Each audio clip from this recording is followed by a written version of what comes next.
Welcome back to the Business Book Club. Today we are launching a deep dive into a concept that honestly sound almost too simple at first glance, maybe even a bit cliche, but it's actually backed by some solid thinking, and it's helped, well, millions of people cut down on drama and stress.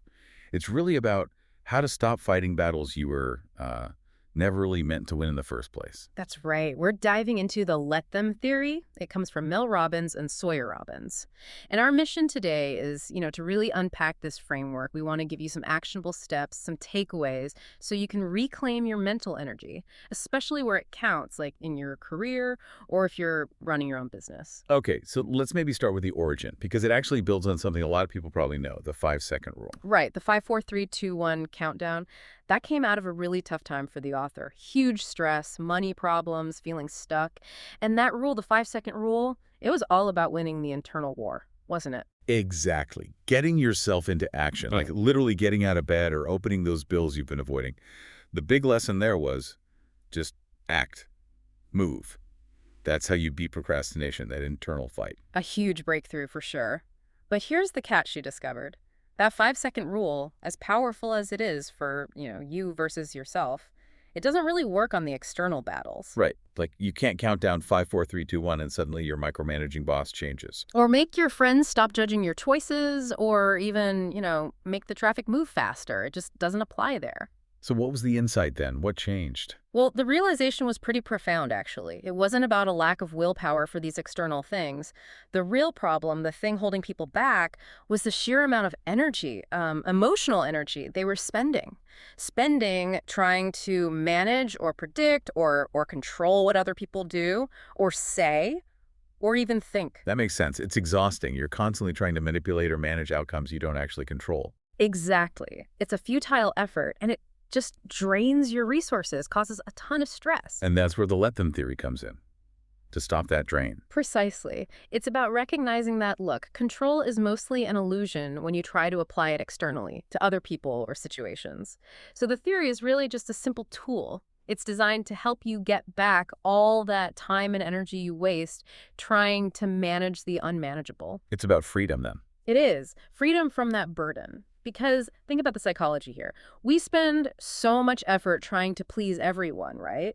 Keep the peace, manage how people see us. Yeah, hoping if they feel good about us or approve, then we'll feel okay. Safe, maybe. Exactly. But that creates this dependency, and it keeps you trapped. The theory is about cutting those strings, severing that dependence. Okay, it sounds good conceptually, but like where did it actually come from? Was there a specific moment? There was. A very specific, very relatable moment, especially for parents. It involved her son, Oakley, and his high school prom. The author was doing the typical parent thing, stressing about details, the corsage, the plans. Oh, I can picture this. And then she finds out the group's plan for dinner. Before prom, they decided on this tiny little taco shop. And it was raining. Oh, no. Not the fancy pre-prom dinner ideal. Not at all. And she flipped out, started frantically trying to call restaurants, find reservations, basically fix the situation. That classic high-stakes fix-it mode. I think a lot of us know that feeling. Totally. And right in the middle of this panic, her college-age daughter, Kendall, steps in, and she just says it. Mom, let them get soaked. It's their prom, not yours. Just drop it. Wow. Let them. Just like that. And the author describes this immediate physical sensation, like the tension just vanished. This wave of relief washed over her. Relief. That's the key word there. Okay, but hang on. If I'm just saying let them, isn't that a bit, I don't know, passive, like giving up? Detachment? That's the crucial point, and probably the biggest misunderstanding. It's not just let them. That's only half the equation. The full theory is let them plus let me. Okay. If you only say let them, you risk becoming passive, or maybe feeling like a victim of whatever's happening around you. Stopping there is a big mistake. Got it. So let them is the first step. Yeah. It's the release. Like your example earlier, friends go on a trip, you weren't invited. You feel that sting, that spiral starting. You interrupt it. You say, okay, let them go on their trip. Let them have fun without me. It stops that resentment cycle cold. Exactly that. You release your grip on the external situation you can't control, but then immediately comes the let me part. And this is where you actually reclaim your power, your agency. Okay, so how does that work with the friends trip example? You shift focus inward. You ask, What can I control here? What's Okay. my part? It becomes, let me be honest with myself. Have I actually been putting effort into these friendships lately? Or let me take responsibility for my own social life. Let me reach out and make plans with other people or even them next time. Ah, I see. That distinction is huge. It's not just passively accepting, it's accepting the reality of them and then actively choosing your response. Precisely. It moves you from feeling like a victim of circumstance to being like a strategist in your own life. You give other people grace to be who they are, and you give yourself the grace and the responsibility to live your own life. It's quite balanced, actually. And it's not just a mental trick, there's physiology involved too. It's actually a stress hack. How so? The moment you mentally say or even whisper, let them, you're basically sending a signal to your amygdala. That's your brain's threat detector. You're telling it, okay, stand down. This isn't a threat I need to fight or flee from right now. It stops that immediate adrenaline rush. Okay, interesting. And the let me part. That's step 2 for calming down.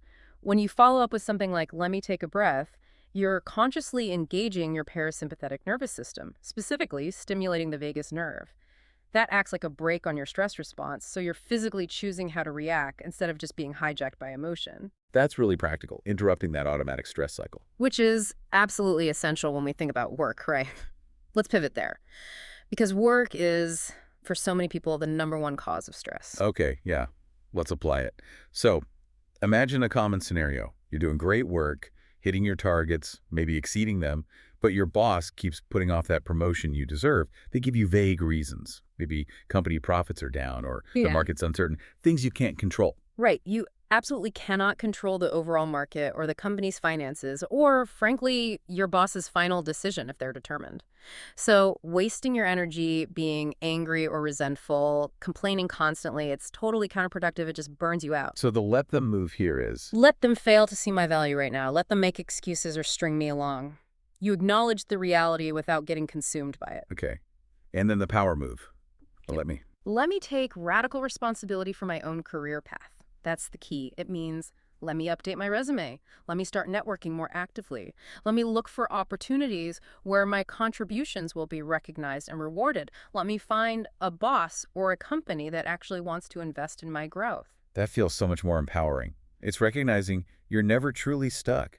You always have the agency to choose your next move, your response. Yeah. That's a core entrepreneurial lesson too, isn't it? Absolutely. And another huge roadblock, especially for entrepreneurs or anyone putting themselves out there, is the fear of what other people think. Judgment, criticism. Oh yeah, that fear can be paralyzing. It leads to procrastination, Yeah. endless perfectionism. People sit on brilliant ideas for years sometimes. The author admits this herself. She waited 2 years to really market her speaking business on social media. Why? Because she was afraid of what old friends or family might think or say. It sounds small, but it's incredibly common. So how does the theory cut through that? Because you can't make people not judge you. Exactly. And the science is clear. You have zero control over someone else's opinion of you anyway. Think about it. The average person has, what, tens of thousands of thoughts a day. Right, you can't manage that internal world for someone else. It's absurd to even try. So the radical solution here is pure let them. Let them judge me. Let them disapprove. Let them misunderstand me or be wrong about me. Just let them. Okay, that's the release. But where's the let me to balance that?